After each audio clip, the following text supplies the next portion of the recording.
आज हम बात करते हैं डिटरमिनेंट ऑफ हेल्थ या निर्धारक तत्व। इसमें हम बात करेंगे introduction of determinant of health and type of determinant of health.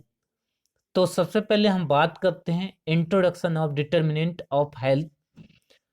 Determinant help करता है determining factor that affecting health या फिर all factor that affecting health consider as a determinant of health factor, individual factor and environmental factor.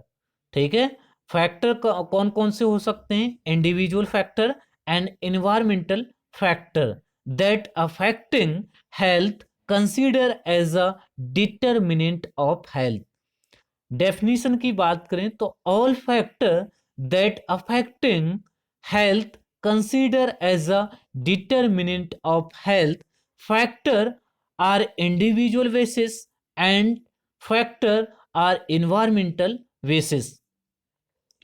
Determinant divided into two part. Number one, individual basis determinant and environmental basis determinant. तो determinant क्या है? Determinant क्या है? All factor that affecting health consider as a determinant of health. जो factor health को affect करते हैं हम उसे कंसीडर करते हैं as a determinant of health.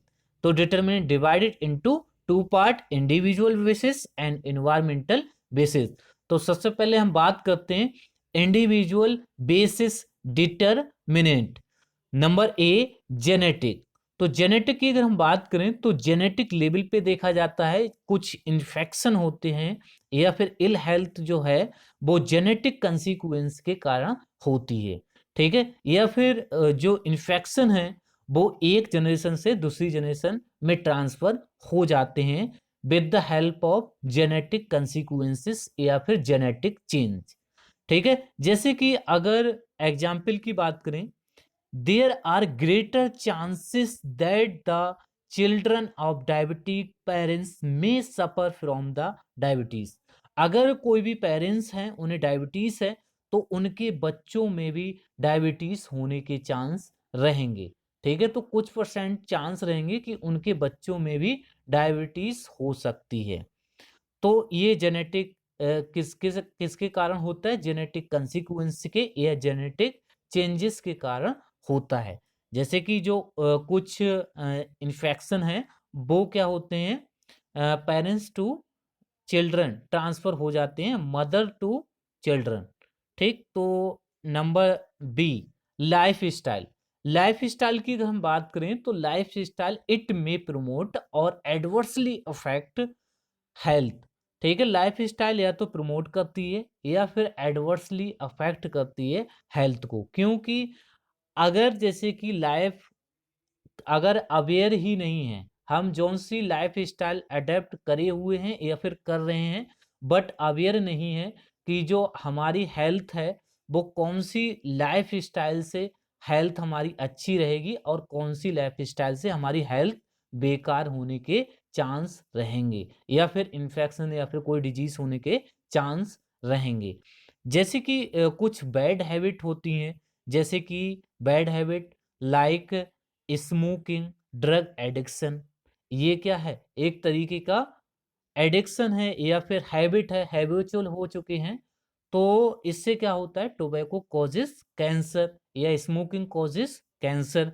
तो ये क्या कर रही है? एडवर्सली हमारी जो हेल्थ है उससे अफेक्ट कर रही है। अब प्रमोट की बात करें, इट में प्रमोट लाइफ स्टाइल प्रमोट करती है। तो जैसे कि बाय टेकिंग प्रॉपर डाइट, ठीक, एंड वाई डूइंग एक्सरसाइज।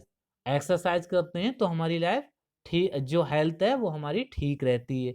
और जैसे कि कोई भी वर्कआउट करते हैं तो उससे भी ठीक है कि वर्कआउट करते रहना चाहिए और एक्सरसाइज करते रहना चाहिए।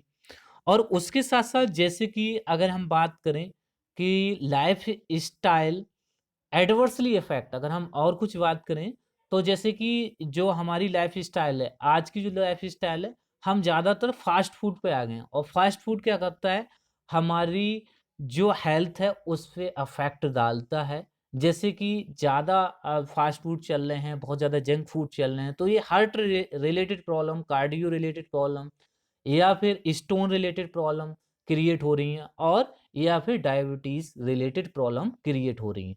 तो ये सब क्यों हो रही हैं? हमारी लाइफ स्टाइल के कारण, कि हम कौन सी लाइफ स्टाइल अडेप्ट करे हुए हैं, और लाइफ स्टाइल का कितना इम्पोर्टेंस है आप समझ ही गए हो। लाइफ स्टाइल या तो प्रमोट करती है या एडवर्सली अफेक्ट करती है हमारी हेल्थ को। ठीक, उसके बाद नंबर 2, एनवायरमेंटल बेसिस डिटर्मिनेंट। तो इसमें number A, socio economic development. Socio economic development मतलब कि जो सोसाइटी है उसके डेवलपमेंट में हम देखते हैं जो फैक्टर हैं, चाहे वो आपके जैसे कि इकोनॉमिक फैक्टर हुए या फिर एजुकेशनल फैक्टर हुए, इन सबको हम नोटिस करते हैं, वो रिस्पॉन्सिबल होते हैं फॉर हेल्थ रिलेटेड प्रॉब्लम।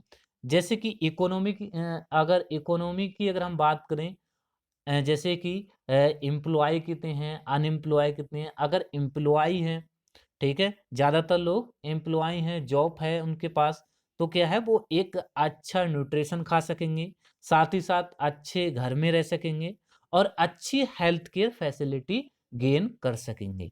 ठीक, एजुकेशनल, ऐसे ही ये एजुकेशनल, अगर अच्छे से पढ़े हैं तो क्या है, एक तरीके से अवेयर भी होंगे, हेल्थ से रिलेटेड अवेयर होंगे, और उसके साथ अनएम्प्लॉय या फिर एम्प्लॉयबिलिटी भी बढ़ती है।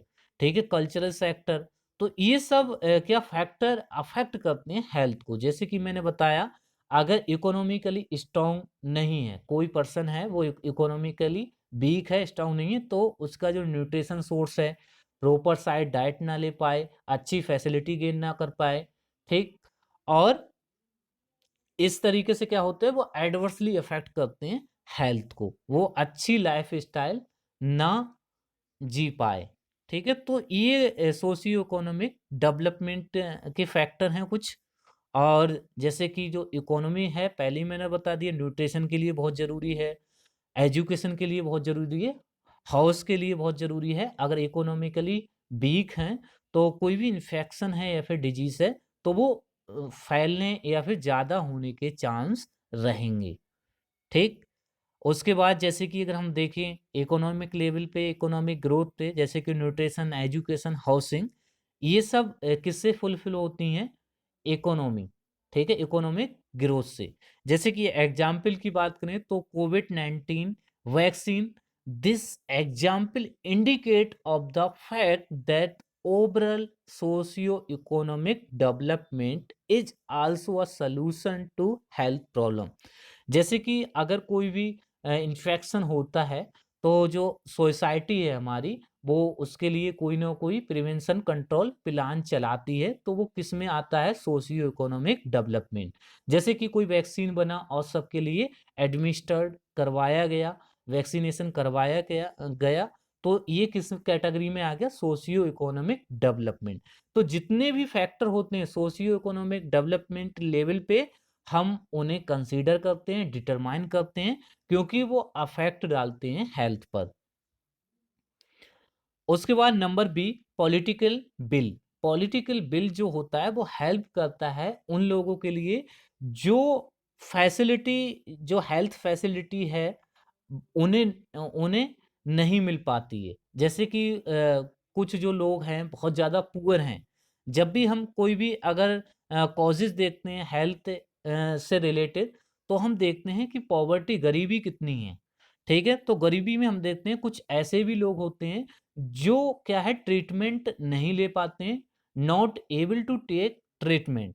ठीक, और उनके पास कोई भी फैसिलिटी अवेलेबल नहीं है, या कोई उन्हें हेल्थ केयर फैसिलिटी नहीं मिल रही, चाहे वो प्राइमरी हेल्थ केयर सेंटर हुए, चाहे वो टर्सरी हेल्थ केयर सेंटर हुए, या फिर वो कम्युनिटी हेल्थ केयर सेंटर हुए, या फिर सामुदायिक केंद्र हुए।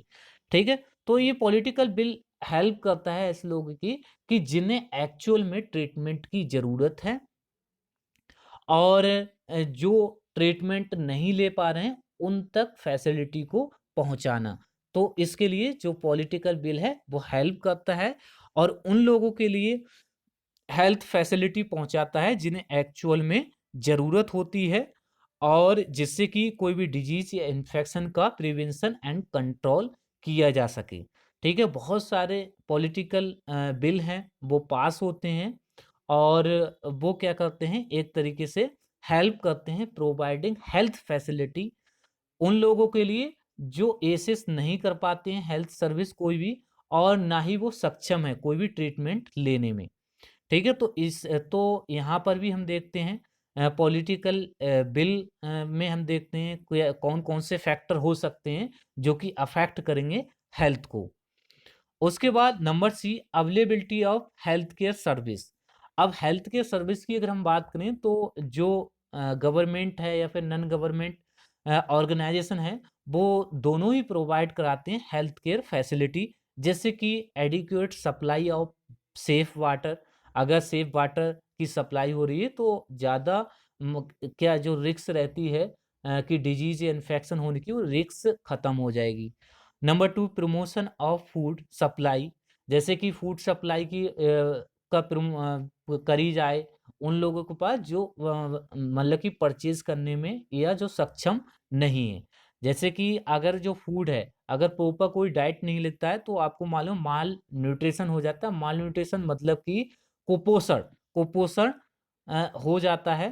तो हम नंबर सी जो पॉइंट है, availability of health care service, तो हम हेल्थ केयर जो सर्विस मिल रही हैं उनमें भी फैक्टर देखते हैं जो फैक्टर मतलब कि इन्वॉल्व होते हैं अफेक्टिंग हेल्थ।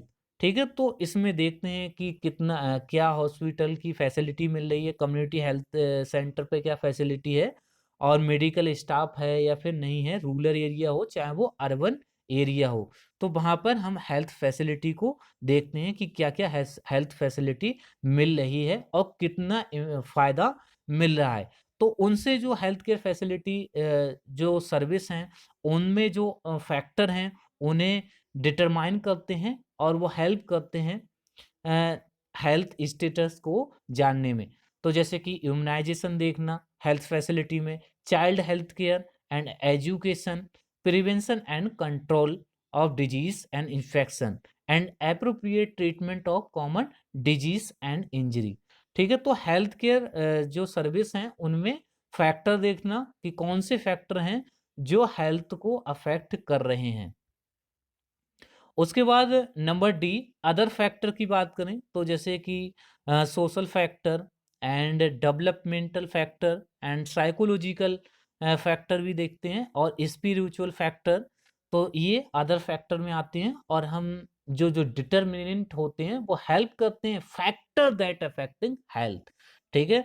तो इससे क्या करते हैं, हम हेल्थ के जो फैक्टर हैं उन्हें डिटरमाइन करते हैं, जिससे कि जो हेल्थ है उस जो हेल्थ सिस्टम है उसे ठीक किया जा सके, या फिर हेल्थ आउटकम को इम्प्रूव किया जा सके।